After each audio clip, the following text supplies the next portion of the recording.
Hi, and welcome to MPN. I'm Whiskey Mike. And I'm Keeper. Tonight, we will be discussing the terrorist attack on Bondi Beach and the Australian response, unsealing of the warrant for an oil tanker seizure, the conclusion of the UN mission in Iraq, Egypt unveiling 2 restored ancient statues, and the release of the Epstein files that is mandated for December 19th, 2025. In Sydney, a somber atmosphere has gripped Australia following a mass shooting at a Hanukkah celebration on Bondi Beach this past Sunday. An event authorities are classifying as a targeted terrorist attack against the Jewish community. The massacre has left at least 15 people dead and another 42 hospitalized with varying injuries. Details of the assault: the attack was reportedly carried out by a father and son duo. New South Wales police confirmed that the 50-year-old father was shot and killed by officers at the scene. His 24-year-old son was wounded during the confrontation and remains under police guard in a local hospital. Witnesses described a scene of chaos as the gunman opened fire near a footbridge overlooking the sand. Footage circulating on social media shows a gunman positioned on a pedestrian bridge, brandishing what appears to be a long-barreled firearm. Separate clips captured the moment a civilian bystander tackled one of the assailants, an act of extraordinary courage currently being hailed by local officials. During a sweep of the area, bomb disposal squads discovered and neutralized 2 active improvised explosive devices, IEDs, planted on the beach. Prime Minister Anthony Albanese has signaled a major legislative offensive against gun violence, declaring that the Australian government is prepared to take whatever action is necessary to tighten the nation's already stringent firearm regulations. The announcement follows a cabinet meeting on Monday held in the wake of the mass shooting at Bondi Beach Hanukkah event.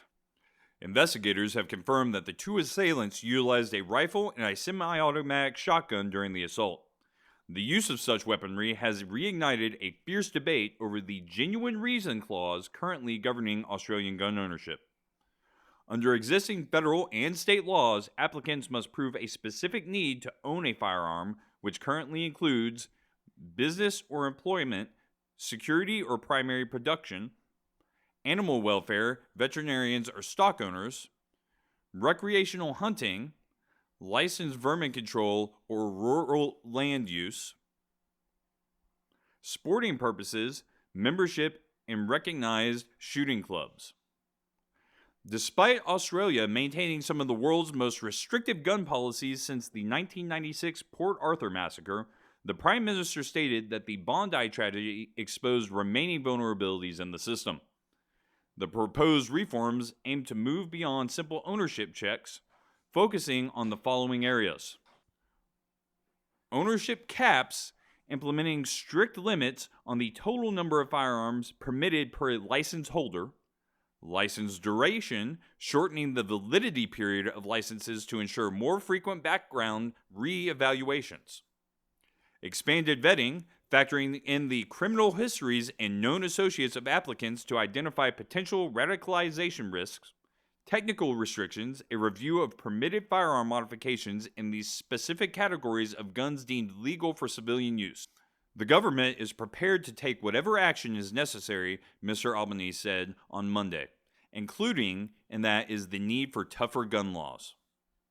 Federal authorities have unsealed a warrant for the seizure of a Guyana-flagged crude oil tanker, revealing sophisticated international effort to dismantle ghost vessel networks used by sanctioned regimes. The vessel was intercepted and captured by the U.S. Coast Guard on November 26, 2025, shortly after it departed the Venezuelan waters.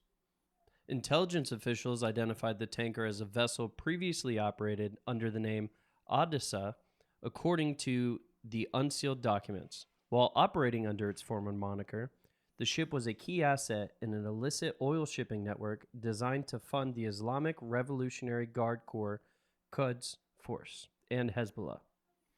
Both entities are currently designated as foreign terrorist organizations by the United States. The seizure marks a significant escalation in the use of maritime law enforcement to enforce geopolitical sanctions. U.S. Attorney Pharaoh emphasized the strategic importance of the operation in a statement following the unsealing of the warrant. As the premier United States Attorney Office, leading efforts to intercept ghost vessels as well as sanctioned products, we remain committed to legally supporting President Trump's efforts to make the world a safer place. This operation was a joint effort between the Department of Justice and the FBI. FBI Director Patel underscored that the seizure serves as a direct financial blow to the alliances between Tehran and Caracas. The seizure of this vessel highlights our successful efforts to impose costs on the government of Venezuela and Iran.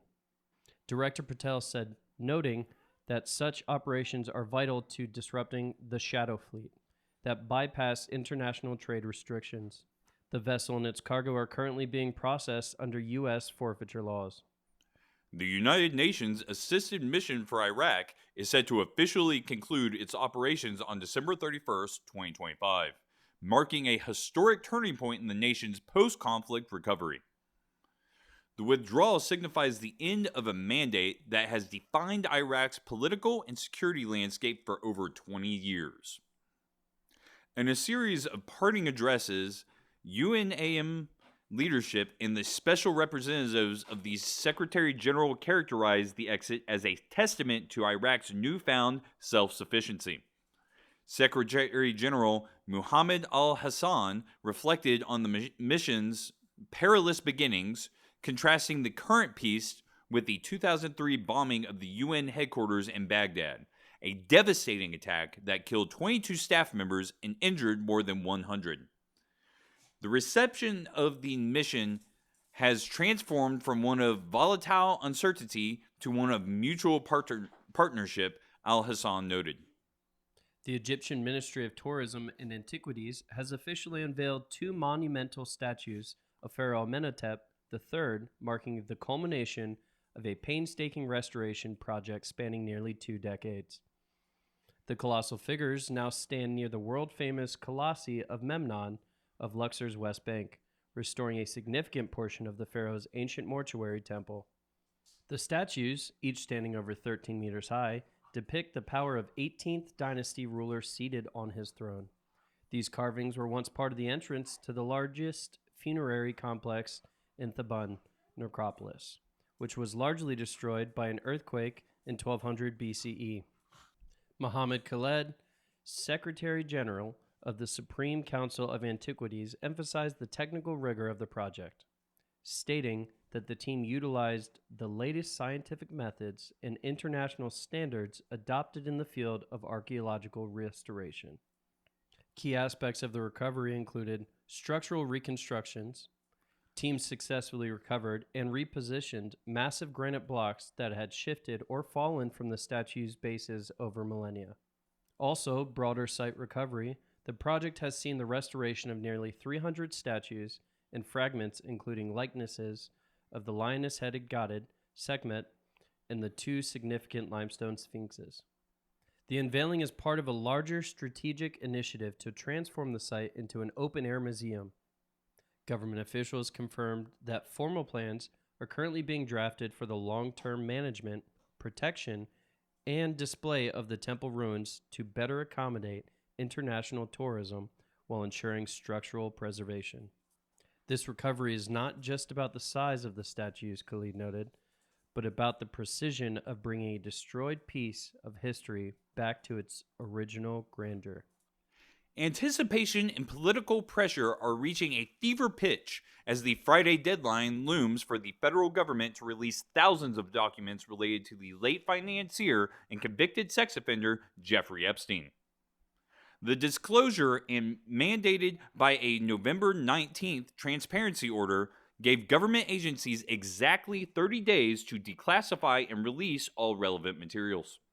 The court-ordered deadline has placed the Trump administration under an intense spotlight.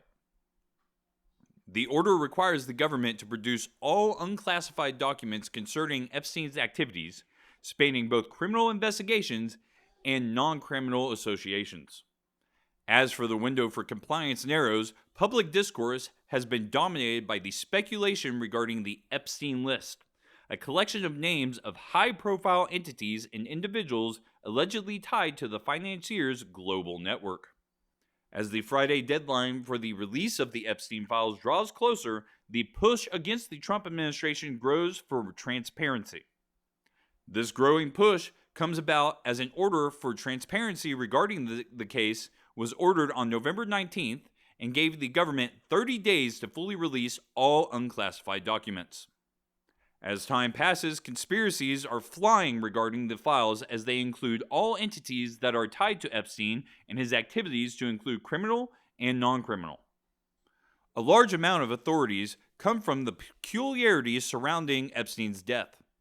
He was found hung in his prison cell while awaiting trial for his sex crimes, leading to assumptions regarding Epstein's trial possibly exposing many high-profile figures. One main proponent for the push for these files' release is the uncertain relationship between President Trump and Mr. Epstein, as there are photos of the two together in the 2000s. Well, no. Brother. Oil tanker revealing a sophisticated. Sophisticated? I wrote this, and I already know what that word is. Now you know how I feel. Networks used by sanctioned regimes. Regime. Woo! Regime? Hot shingles. Hot singles. Right after. Finn. Ben! Got it.